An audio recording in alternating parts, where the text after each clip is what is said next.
Salut, aujourd'hui je vais filmer ma propre vidéo, tiens, comme ça YouTube ne pourra pas me censurer pour contenu qui ne m'appartient pas, ou alors, non c'est vrai, je suis souvent bloquée dans certains pays, sur certaines vidéos du moins, et aussi des fonctionnalités désactivées, tout ça parce que je prends quelques images sur Wikipédia ou alors quelques bouts de films, et ça devient agaçant. Alors je vais faire ça comme ça. De toute façon là j'ai envie de vous raconter, juste vous raconter un rêve très étrange, suite à toutes ces histoires sur Benalla, enfin l'affaire Benalla quoi, encore. Non mais cette affaire m'intrigue vraiment parce que je sais ce qu'il y a derrière. Et je me demande si ça n'a pas un rapport. Alors c'est vrai que j'ai une activité onirique très... Je rêve beaucoup quoi, c'est très intense. Et surtout en période de lune, de pleine lune. Et c'était la nuit de la pleine lune, l'éclipse, cette nuit-là en fait. Éclipse. Pendant qu'Emmanuel Macron s'éclipse en Espagne. C'est drôle ça. Et ah oui, moi je suis très très lunaire. Hein. Je dirais même que j'ai le syndrome lunaire, comme beaucoup de signes d'eau probablement. J'ai d'autres symptômes en rapport avec la lune, hein, pas que les rêves. Mais ben, je ne vais pas vous les raconter là. Là, je vais vous raconter, et je fais des rêves lucides aussi, hein, des rêves où je suis totalement consciente. Je fais aussi des rêves où... J'ai fait quelquefois des rêves où je m'arrête en plein milieu, je me réveille, et puis comme je trouve que c'est un beau rêve, bien, je décide de le poursuivre. Je me recouche en me disant, allez, je voudrais la suite du rêve. Et c'est ce qui se passe. Ça m'est arrivé, allez, 2-3 fois. 3 fois même, ouais. Ça, c'est vraiment c'est sympa, hein. Et je vous assure que tout ça, je sais pas d'où ça me vient, hein, j'en sais rien. Voilà, c'est comme ça. Alors, c'est comme pour les sorties hors du corps, hein, les voyages astro, les projections hors de mon corps, enfin, les projections dans le passé aussi. J'ai fait quelques projections dans le passé, dans d'autres époques. Je vous raconterai sur d'autres vidéos. Là, je vais vous raconter vraiment ce rêve que j'ai trouvé très étrange, parce que je me demande si ça, il n'y a pas un lien avec l'affaire Benalla. Si vous savez décrypter les rêves, eh bien, allez-y, parce que moi, j'ai pas vraiment, enfin, je sens qu'il y a un lien, mais j'ai pas encore... fait l'effort de décrypter, je pense. Parce que c'est vrai qu'il y a des symboles là-dedans, et je ne connais pas la signification de tous les symboles. Alors, donc, apparemment, je sors de ma chambre d'hôtel, je suis dans un hôtel, je sors de ma chambre, je veux sortir, et curieusement, je passe par un espèce de sas, vous savez, comme dans... C'est très curieux, parce que le sas, c'est plutôt les banques. Et là, je suis obligée de passer par un sas. Bon, la porte s'ouvre hein, immédiatement, sans que j'ai besoin d'attendre. Je suis très étonnée de trouver ça là. Bref, je sors du sas et je réalise que j'ai oublié les clés dans la chambre. Le hic, c'est que je ne peux plus retourner en arrière. Il n'y a pas d'autre porte d'entrée, je ne trouve pas. Par contre, sur la droite, je vois une espèce de grand escalator métallique qui descend au sous-sol. Et je me dis, ah, ça doit être le sous-sol de l'hôtel, mais je trouvais quand même l'escalator très très large, c'est assez curieux, très large. Et je descends donc en me disant je vais trouver des caves, des escaliers pour monter l'étage supérieur, quoi, c'est tout. Et j'arrive en bas de l'escalator, ben non, il n'y a pas de cave, pas d'escalier. Par contre, je me retrouve carrément dans une usine. Une usine, oui. Alors là, et je dis, bon, bah, je me suis trompée, je vais rebrousser chemin, sauf que pareil, je ne peux pas remonter, il n'y a pas d'escalator qui remonte, et je regarde un peu autour, je vois pas, et j'essaye de trouver, et je dis, bon, bah, je vais demander à quelqu'un, j'essaye de voir s'il n'y a pas quelqu'un dans cette... c'est très grand, hein,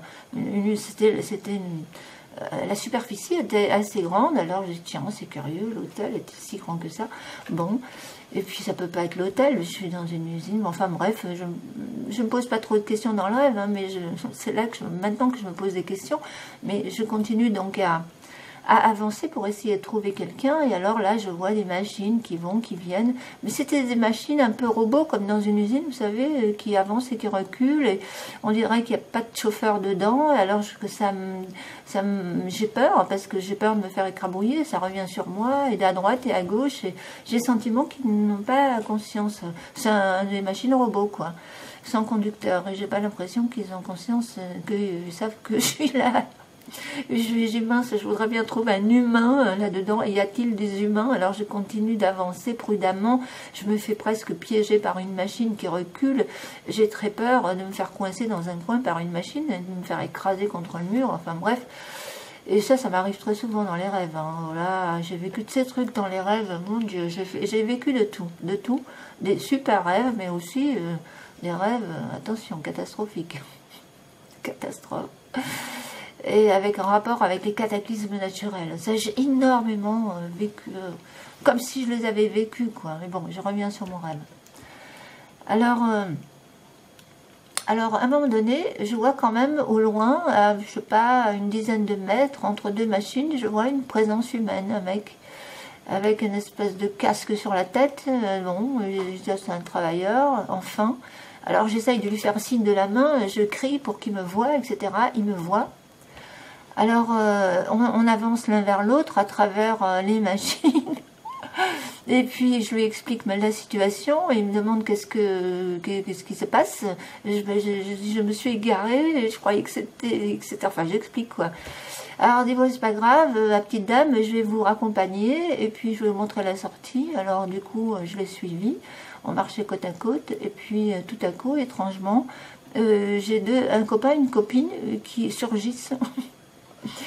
Qui me cherche visiblement, et je reconnais là, sur le coup je reconnais pas vraiment, mais j'ai le sentiment intérieurement que c'était une copine et un copain que j'ai connu il y a une vingtaine d'années, et une copine que j'aimais bien, que je fréquentais, mais qui avait lui, elle, un copain que je n'aimais pas du tout parce que c'était un pique-assiette, profiteur, un être pour que je le sentais manipulateur et tout, enfin un opportuniste. Je n'aimais pas du tout ce garçon, mais elle, je l'aimais bien, elle était trop bonne, trop, comme on dit, trop bonne, trop conne avec ce mec. Elle attirait que des parasites d'ailleurs qui profitaient d'elle, enfin voilà, il y a des personnes comme ça, hein, qui sont vampirisées par des parasites, et on a beau leur dire, bah, ça n'a pas marché, ça n'a pas... Elle continue à fréquenter ces parasites. Bon, je continue mon rêve. Alors, je rencontre ces deux personnes et elles viennent vers moi. Alors, du coup, j'explique. Je leur dis, bah oui, voilà, et j'explique un peu le topo. Et puis, je me retrouve à marcher entre les deux, derrière le mec qui était supposé nous amener vers une porte de sortie. Et tout à coup, le copain, il dit, ah, mais tu traînes avec les FBI aujourd'hui? Je regarde et je me regarde, alors il me pointe le dos du blouson du mec qui est supposé nous montrer la sortie. Et il y avait écrit FBI. C'était noir, je crois. Un blouson noir. Et apparemment, ils existent réellement parce que j'ai été jeter un œil sur les blousons. FBI, ils existent. Alors bon, je dis tiens, je trouvais ça curieux. Qu'est-ce qu'il fait là, le FBI, dans cette usine, sur le coup? Je continue à marcher, on continue à marcher. Et tout à coup, là, on se retrouve, enfin moi, je me retrouve toute seule, le copain disparaît, je ne sais pas où, et je me retrouve toute seule dans la vieille caisse rouge de ma copine d'il y a 20 ans. Elle avait une espèce de petite voiture rouge bizarre, je ne sais pas si c'était Fiat ou je ne connais plus trop la marque. Je détestais ce genre de voiture, je l'ai trouvée très moche. Mais bon, alors, il y en avait plein à l'époque. Et donc, je me retrouve là-dedans, et puis... ah non, avant, j'oublie quelque chose. Je me retrouve... Après, non, à la sortie, subitement, non, c'est subitement, les décors changent, donc on marche avec le type, je suis derrière, je constate qu'il est FBI, et puis tout à coup, le décor change. Je me retrouve sur un chantier, cette fois-ci. C'était un chantier en construction, on aurait dit un début de un chantier, voilà. Il y avait des sacs de sable, il y avait des pierres, des briques, il y avait des outils, il y avait des machines, un chantier, hein, vous voyez, autour il y avait des trucs pour protéger le chantier. Tiens, je dis, qu'est-ce que c'est ça encore, punaise, mais c'est pas possible, je vais sortir de là.